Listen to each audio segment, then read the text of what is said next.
Oke, selamat siang semuanya. Siang, Pak. Jadi hari ini kita bertemu kembali setelah libur semester di mata kuliah petrologi. Jadi di semester sebelumnya kita bertemu di mata kuliah mineralogi, dan sekarang adalah mata kuliah lanjutannya yaitu petrologi. Seperti biasa kita mulai perkuliahan kita dengan safety induction atau induksi keselamatan. Kita semua di 2602 gedung bela kita, lantai 6 ruang kedua. Cuma satu di depan kiri, kita evakuasi ke lewat sana. Hari ini tidak ada fire drill, jadi jika ada alarm itu adalah hal yang kebetulan.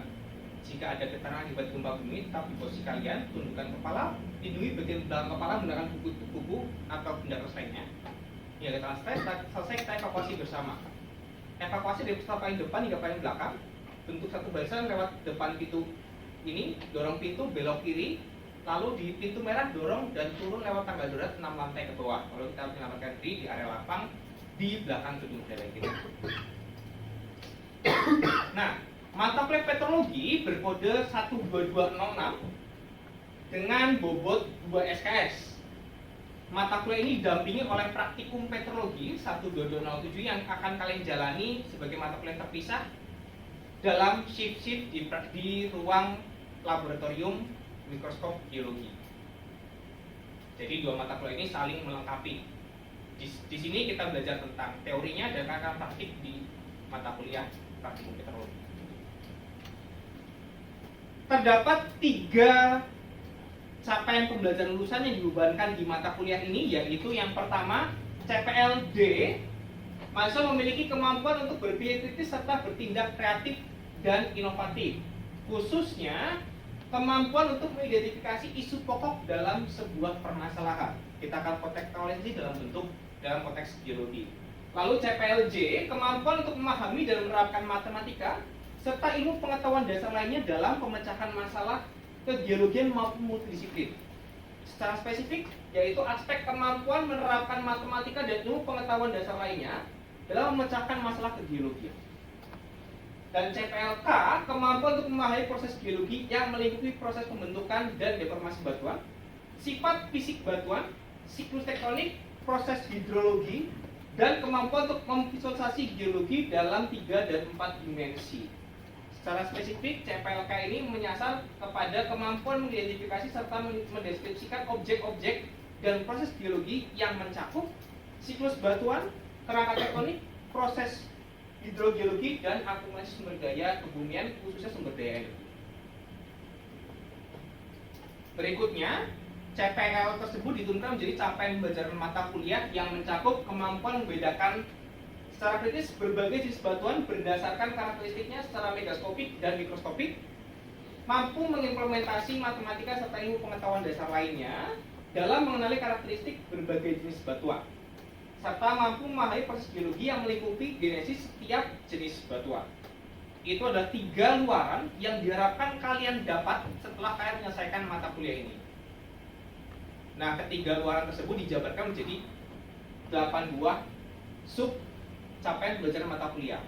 Terkait dengan relasi dari tujuan-tujuan ini, kalian bisa lihat berdetail di berkas RPS yang sudah kalian bisa cek di dalam sistem e-learning. Jadi kalian bisa unduh, kalian bisa lihat detail bagaimana tujuan-tujuan tadi saling terkait.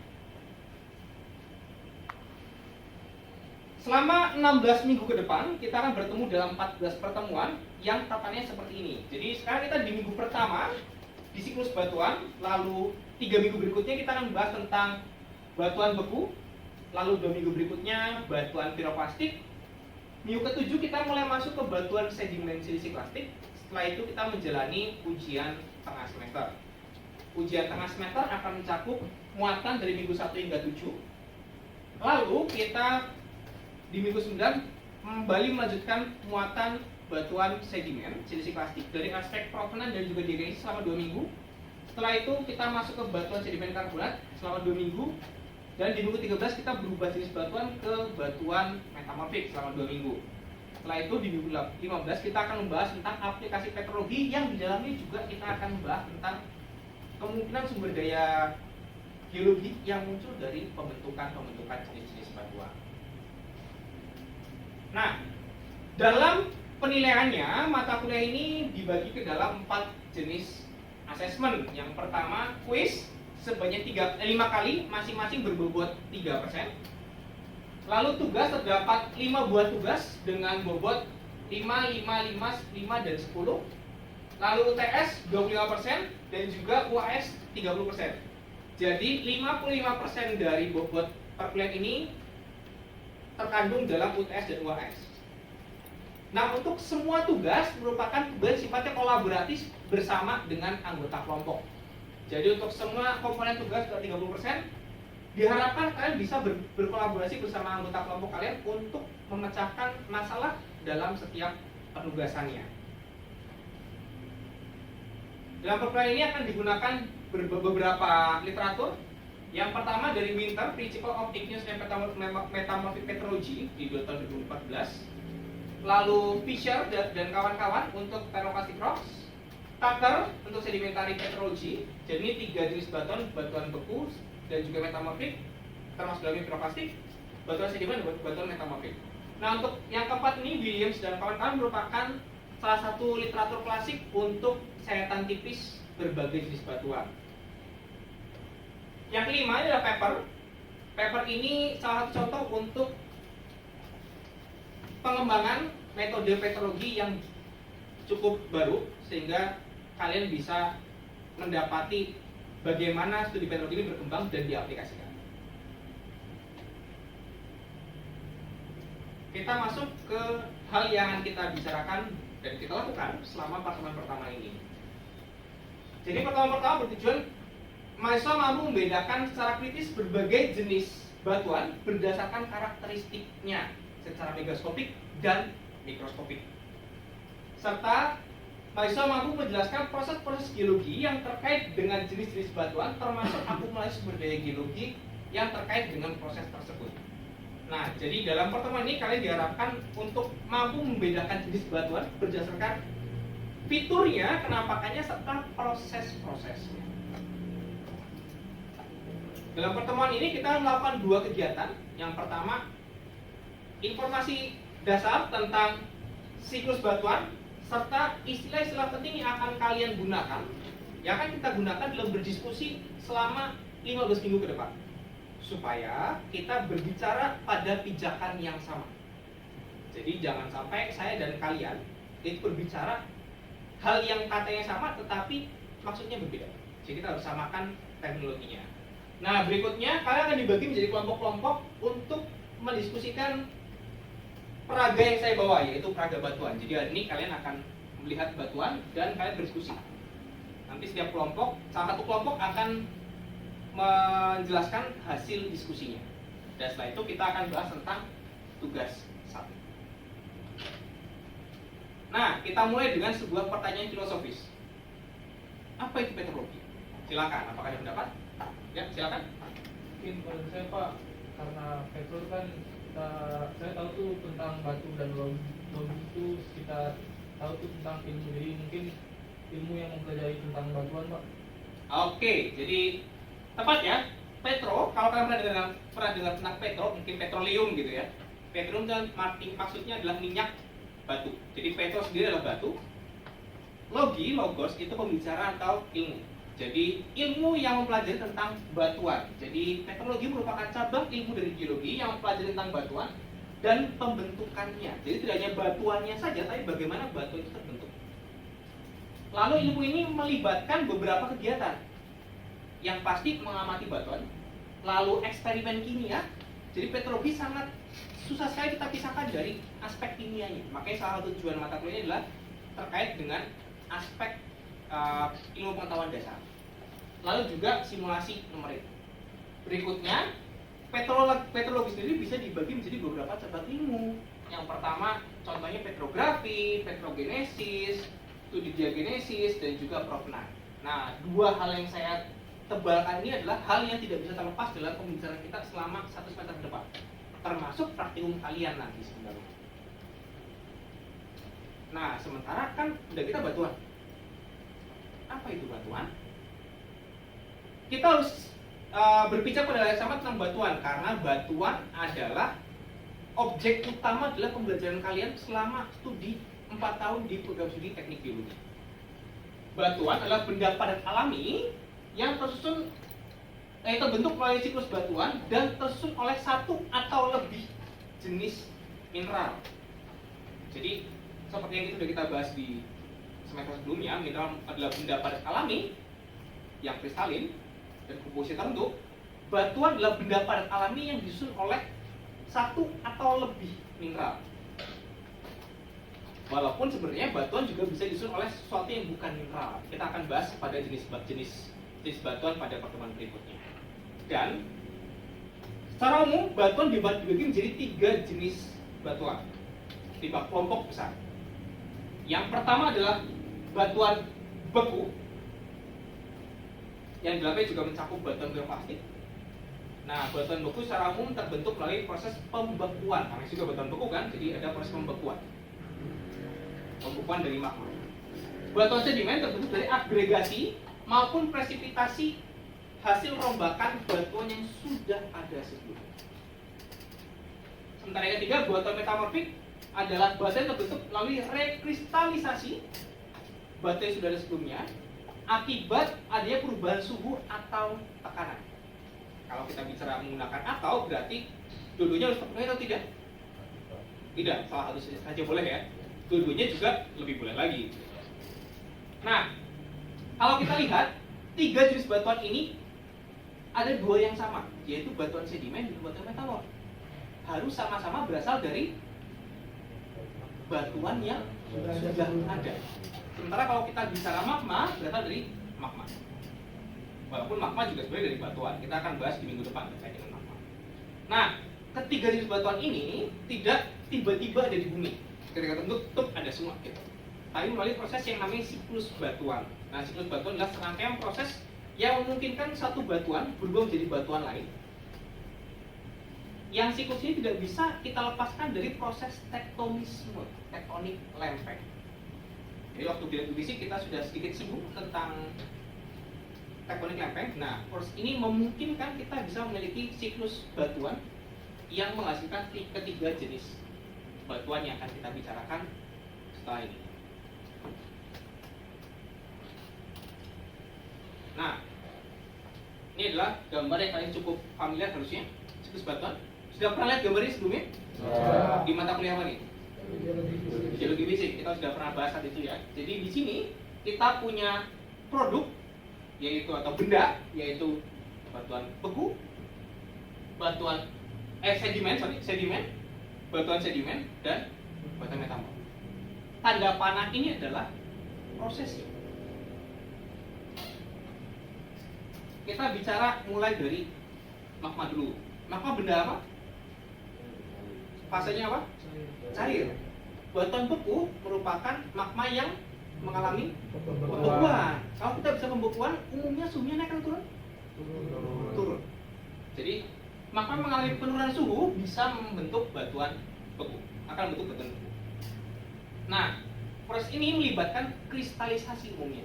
Kalau kristalisasi berarti terbentuk kristal mineral. Walaupun kalau pembekuannya cepat sekali, kemungkinan tidak bentuk kristal, tapi bentuk apa? Gelas. Nah, itu contoh yang bukan mineral pada sebuah batuan. Berikutnya, kita lihat jalur yang luar dulu ya.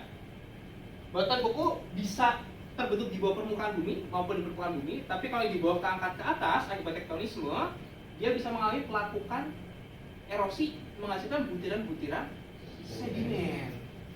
Kalau kita bisa sedimen, berarti butiran lepas atau sudah padat? Masih lepas-lepas. Nah, ketika sedimen sudah teronggok di cekungan dan mengalami proses litifikasi namanya proses pembatuan, itu melibatkan penekanan akibat pembebanan dan juga sementasi, kita bisa memiliki sebuah batuan yang kita sebut sebagai batuan sedimen. Nah, kita punya 2 jenis batuan sekarang, batuan beku dan batuan sedimen. Kalau ini tadi dari proses apa? Pembekuan magma. Berarti kristalnya tumbuh dari proses pendinginan kan? Kristalnya akan tumbuh, makin lama akan makin besar dan makin saling kunci secara sendiri, tanpa ada bantuan benda eksternal. Sementara di sini awalnya kita punya butiran-butiran. Butiran-butiran ini perlu ditempelkan oleh sesuatu sehingga jadi batuan sedimen. Jadi kalau kita lihat hal yang ekstrim berbeda adalah dari teksturnya, kenampakannya. Di sini kita bicara kristal-kristal yang tumbuh dan mengunci, di sini kita punya butiran yang saling nempel. Coba, contoh makanan apa yang isinya butiran-butiran ditempelkan? Rengginang. Nah, kalau kita bicara rengginang, kita bicara butir-butir beras atau apa ya? Beras. Ketan ya, ketan lalu digoreng kan, nempel untuk digoreng. Itu ditempelkan oleh patinya sendiri. Pati itu apa ya bahasa Indonesia? Ya pati. Tahu pati? Tahu. Karbohidrat macam itu ya. Itu yang menempelkan. Sementara kalau batuan beku contohnya seperti es batu. Air membeku kan, kalian tidak bisa lihat butir-butir es batunya kan. Tapi ini menempel karena dia membeku langsung. Nah, sementara ketika batuan sedimen kita bebani terus, makin ke dalam, kira-kira tekanannya naik atau turun makin ke bawah? Naik. Makin panas, makin dingin? Makin panas. Mineralnya bisa tidak stabil, lalu mengalami metamorfisme menjadi batuan metamorf. Dari batuan sedimen ke batuan metamorf, kita memiliki proses yang namanya rekristalisasi. Re artinya ulang. Jadi sesuatu sudah mengkristal kembali. Jadi yang terjadi di proses metamorfisme.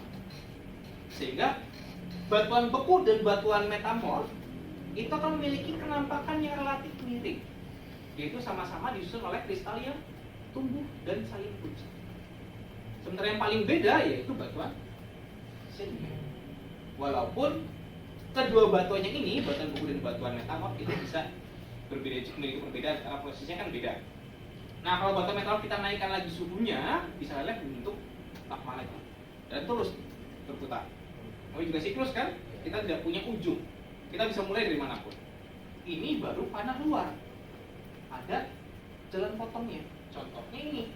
Kita bisa punya batuan sedimen yang terbawa ke permukaan bumi, lalu lapuk erosi menghasilkan sedimen lagi. Atau misalnya batuan metamorf juga bisa ke permukaan, lapuk menjadi sedimen. Atau kita juga bisa punya batuan beku yang menjadi batuan metamorf langsung. Atau batuan beku langsung leleh kembali. Jadi kalau kita bicara siklus batuan, kita tidak hanya bicara siklus luarnya saja, tapi juga ada siklus potong di bagian tengah. Ingat, setiap proses akan menghasilkan produk yang relatif berbeda. Itu yang menjadi hal penting. Nah, dalam beberapa minggu ke depan, kita akan berbicara lebih intensif lagi, sehingga kita perlu berpijak pada istilah-istilah yang sama. Ini beberapa istilah yang akan kita gunakan selama 15 minggu ke depan. Yang pertama, singkapan atau outcrop dalam bahasa Inggris. Singkapan berarti adalah bagian dari tubuh batuan yang muncul di permukaan bumi. Karena ada yang tidak muncul, misalnya terkubur oleh tanah misalnya. Jadi kita nggak lihat. Nah, geologi dalam praktiknya umumnya misalnya singkapan batuan. Singkapan batuan ini biasanya sering kita temui di sungai, karena di sungai kan erosi terus oleh air kan. Contohnya ini ada singkapan andesitoid di Gunung Muria. Ini singkapan dari jauh, ini lebih dekat.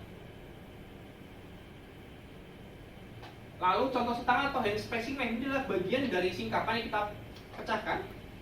Ukurannya biasanya sekepala tangan. Kenapa tidak lebih besar? Karena kalau kebesaran berat kan.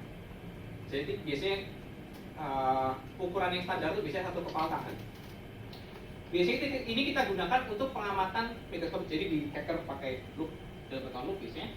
Lalu kita bisa buat jadi sayatan tipis. Sayatan tipis ini kita potong menjadi sangat kecil dan sangat tipis hingga kira-kira 30 mikrometer. Kecil ya. Gunanya itu kita amati menggunakan mikroskop polarisasi seperti saat praktikum mineralogi di semester sebelumnya. Ketika praktikum mineralogi kalian menyasar mineralnya saja, di sini kita berbicara bagaimana kenampakan dalam satu tubuh batuan utuh. Saya tertipis. Nah, ada yang namanya satuan poles. Ini jika kita menggunakan mikroskop Pantun, umumnya untuk mineral-mineral yang sifatnya opak. Contohnya pirit, kalkopirit, fase sulfida, dan juga oksida yang kita bahas di pertemuan materi mineralogi semester lalu. Nah, ada istilah yang namanya struktur. Struktur ini kenampakan umum pada batuan, biasanya nampak di skala singkapan, misalnya perlapisan, foliasi, kekar kolom. Istilah-istilahnya yang kita bahas lebih lanjut di pertemuan setiap jenis batuan berikutnya ya. Misalnya kekar kolom di batuan beku, ini di batuan sedimen ada perlapisan berlapis-lapis, lalu ini foliasi di batuan metamorf. Berikutnya tekstur adalah penampakan pada skala yang lebih kecil, biasanya di skala head spesimen maupun skala singkapan yang agak kecil, misalnya yang menunjukkan hubungan antara komponen penyusunnya, misalnya ukuran butiran, kemas, lalu kristalinitasnya, atau keseragaman ukuran butiran. Itu merupakan contoh dari tekstur. Nah, secara lebih luas, tekstur kita bisa bagi menjadi dua kelompok besar, yaitu tekstur kristalin. Kalau namanya kristalin berarti disusun oleh apa kira-kira? Kristal. Nah, ini adalah kristalnya saling kunci akibat pertumbuhan kristalnya. Yang berikutnya plastik, disusun oleh butiran-butiran yang saling terekatkan. Nah, dari dua ini harusnya kalian mendapat alarm nih dari yang kita bicarakan beberapa menit sebelumnya nih. Ini contoh yang kristalin, ini granit, plastik contohnya konglomerat. Nah, ini mikroskopiknya. Kalian lihat di sini ada kristal-kristal yang kelihatan di sayatan tipis, tapi tidak dilekatkan oleh sesuatu. Mereka tumbuh sehingga seperti ini. Sementara yang bawah, ini tekstur kristalin. Kalian lihat bisa ada butir-butir seperti rengginang dipotong. Pernah lihat pecahan rengginang? Dipotong lalu dinempelkan. Ini tekstur plastik. Gitu. Nah, itu adalah informasi dasar yang kita perlu miliki dalam pembicaraan petrologi dari sisi siklus batuan dan juga istilah-istilah dasar yang akan kita gunakan dalam 15 minggu ke depan. Nah, sekarang kalian akan berdiskusi dibagi tiga kelompok ya. Seperti tiga lalu tiga yang sebelah sini ya, sebelah kiri saya ya. Jadi setiap kelompok akan mendapatkan sampel batuan, suatu batuan. Saya bagi 3 sampel batuan setiap kelompok. Lalu kalian memiliki waktu diskusi sekitar 2-5 menit untuk diskusi. Kalian tentukan mana yang batuan beku, mana yang batuan sedimen, dan mana yang batuan metamorf berdasarkan penampakannya. Setelah itu, satu kelompok akan mempresentasikan hasilnya, dan kita akan lihat apakah tepat atau belum. Kita akan akses bersama, cari belajar bersama sebenarnya seperti apa sih yang batuan beku, seperti yang batuan sedimen, seperti yang batuan metamorf. Setelah itu kalian akan saya jelaskan terkait dengan tugas 1. Oke, saya akan bagikan sampelnya. Ini untuk kelompok yang pertama. Ini kelompok kedua. Yang bawa laptop disimpan dulu, takutnya kejatuhan sampel. Ini yang kelompok ketiga. Oke, silakan coba didiskusikan ya.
Oke, kita coba diskusikan. Ada yang mau volunteer untuk menunjukkan hasilnya? Silakan.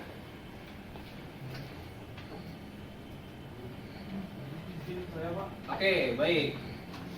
Yang lain perhatikan dulu ya. Kalau saya yang ini Apa ini? Kodenya DS13. Batuan apa? Menurut saya dia masih masuk ke batuan sedimen silisi plastik. Mengapa? Nah, kalau dari tekstur dia tuh masih memiliki butir-butir kayak pasir gitu Pak. Oke. Kayak di tangan. Terus kalau yang ini ada kodenya dia A81. Kalau menurut saya dia masih masuk ke batuan beku karena Oke. teksturnya dia kristalin. Baik. Terus yang ini Pak, mungkin nah ini saya sedikit bingung Pak, karena menurut saya dia dengan tekstur kristalin juga Pak. Jadi menurut saya dia masih masuk batuan beku. Oke, baik. Terima kasih. Coba saya lihat sampelnya ya. Ups. Oke, ini DS 13, DS 13. Di sini kalau kita lihat di satu sisi kita ada lapisan-lapisan ya, tipis-tipis. Ini contoh laminasi. Laminasi adalah lapisan yang sangat kecil, di bawah 1 cm bisa laminasi. Dan juga kalau dilihat ini berbutir, kita bisa rasakan ini berbutir. Kita kalau bawa lup bisa dilihat lebih jelas dia ada butir-butir yang saling nempel. Jadi ini batuan sedimen, tepat ya. Nah, yang ini batuan beku kristalin. Kalau kita lihat ada warna-warna yang muncul di sini. Nah, ini adalah mineral-mineral yang tumbuh dan saling kunci. Kalau lihat tepinya itu seperti bergerigi. Beberapa saling kunci. Ini adalah batuan beku. Ini granit. Ingat dari reaksi Bond ketika di semester lalu, mineral-mineral bagian bawah. Kita punya kalspar, kita punya plagioklas, mungkin biotit dan juga kuarsa. Nah, yang ini agak mengecoh memang secara mineralogi. Dia mirip, kita punya kuarsa, plagioklas, dan ini ada biotit juga, tetapi isinya ada garnet yang merah-merah ini garnet. Nah, ini betul, ini kristalin, tetapi inilah batuan metamorf. Salah satu ciri khas yang kita bisa lihat di sini berjajar. Lihat ini, yang hitam seperti berjajar. Ini adalah penampakan yang kita sebut sebagai foliasi. Jadi cukup lumrah jika kalian masih tertukar antara batuan beku dan batuan metamorf, memang teksturnya sama-sama kristalin. Tetapi dalam batuan metamorf seringkali kita temui yang namanya foliasi alias penjajaran mineral akibat pembentukan batuan metamorf dipengaruhi oleh apa aja tadi? Suhu dan tekanan. Nah, tekanan. Kalau kalian ditekan, kalian akan mencari posisi paling enak kan? Nah, sama jika ini kalau kalian lihat dia horizontal jajarannya, berarti untungnya tekan mendekati arah vertikal. Sehingga mineralnya tumbuh pada arah tersebut. Nah, jadi asesmennya cukup baik ya. Untuk Hasan nih, bagus. Start yang cukup baik. Kita akan berbicara lebih banyak jenis batuan lagi di pertemuan-pertemuan berikutnya.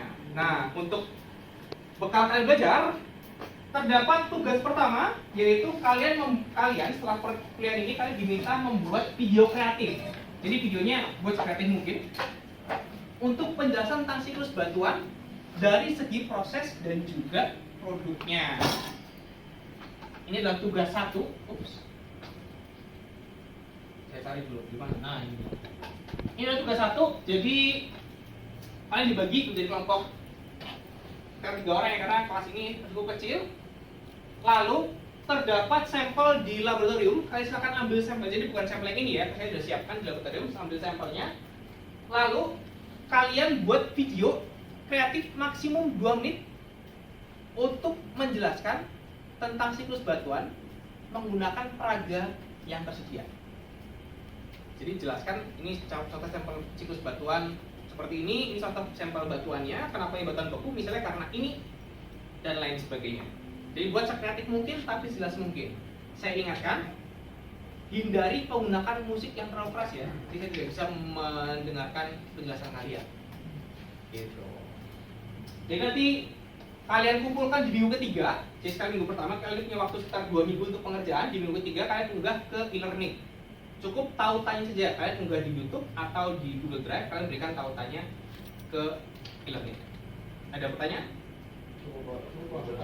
Oke, terima kasih banyak untuk partisipasi kalian. Jadi kita bertemu lagi minggu depan, kita akan membahas tentang batuan beku. Jika ada pertanyaan kalian bisa chat MS Team saya. Jika ada pertanyaan terkait dengan perkuliahan hari ini yang belum kalian sampaikan di kelas ini, setelah kalian review, saya dengan senang hati bisa menjawab. Oke, terima kasih, sampai jumpa di pertemuan berikutnya. Terima kasih.